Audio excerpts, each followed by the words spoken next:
In other news now, police are expected to begin removing refugees who are camped outside the United Nations Refugee Agency offices in Pretoria. A case of trespassing has been opened against them after they stormed the United Nations premises yesterday. They've been living outside the offices since the first week of October. The North Gauteng High Court in Pretoria ordered them to leave the area within 3 days after Waterkloof and Brooklyn residents filed an urgent court application. UNHCR's Kailiche Kumalo is there tracking that story for us. He's joining us now live from the UN Refugee Agency. Kailiche, it looks like the police have got now to move and act against those refugees. But it's a very tricky situation, particularly for the refugee agency, because it has to be seen to be doing the right things and not violate the rights of the refugees.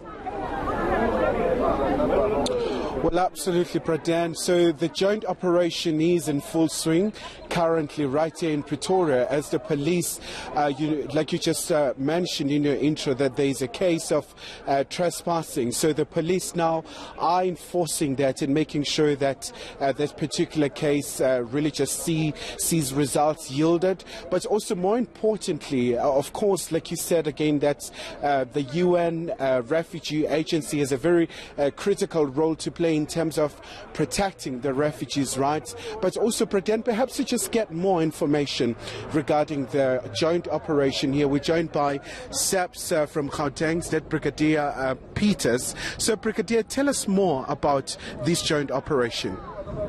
Well, thank you, Kaya. Yesterday a case of trespassing was opened, where we are now here in Brooklyn together with the stakeholders, including Home Affairs and Social Development and other departments. We are here to enforce that to enforce the law based on the case that was opened for trespassing. So to this end, we have taken in quite a number of people. We can only confirm once we are done. As you can see, the scene is still active. We are also doing this with due consideration for children, because what we have found is that there were also children in place. But we want to condemn the lawlessness that has happened, because when we got here to do our work, we were met with resistance, and these refugees started actually pelting stones and other objects at us. We had some of our members being treated for injuries. So we will stay in the area. It is quite a difficult situation to handle, but police are on top of things. And just once again, Brigadier, from time to time there's always a perception that SAPS might be a bit heavy-handed in terms of the tactics. So are you happy so far with the enforcement of the law and making sure that all the refugees are removed from the premises? Yes. Thus far, we are happy. Like I said, that we actually have plans in place. We made sure that there are minimum injuries. Unfortunately, it's us that ended up getting injured, but we are fine. We'll deal with that. So our plans are running accordingly. We are making sure that we arrest as many of them. But from here, we will have the Department of Home Affairs as well as Social Development also assisting in terms of their mandates. And just once again, we've seen a couple of police trucks coming here and taking them away. Where exactly are they going now? Well, for now, they will be going to, the first one would be Brooklyn Police Station, but obviously, given the numbers, we'd have to use neighboring stations as well to accommodate some of these detentions. We do have Home Affairs in place as well, who will assist us to verify some of them, whether they are staying in the country is legal, and those that are illegal will then be taken by Home Affairs for deportation. And just before we let you go, Brigadier, now the issue of the court order that has given the refugees about 3 days to vacate the premises. So what is your role there in terms of making sure that's complied upon? Well, today I think is day 2 of the court order of the 3 days that was given.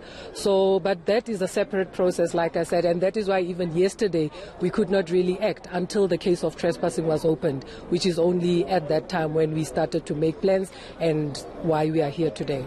All right, Brigadier, thank you so much indeed for your time. So, Braden, that's Brigadier Peters from SABC in Gauteng, really telling us about their plans in making sure that it's a very delicate exercise as they are trying to enforce the law in light of the case of trespass that was opened yesterday. So there has been dramatic scenes where right in the premises of the UN Refugee Agency, so where there was an incident of invasion of their premises. So for some time now, the refugees have had some makeshift homes around here, some tents erected. So we're still trying to get access inside. So the police are still having a very full-on operation alongside the immigration officers, but also you do have the social development of officials as well, trying to make sure that the refugees are given as much decency as possible. So of course, their bone of contention, Braden, is that in light of the xenophobic attacks,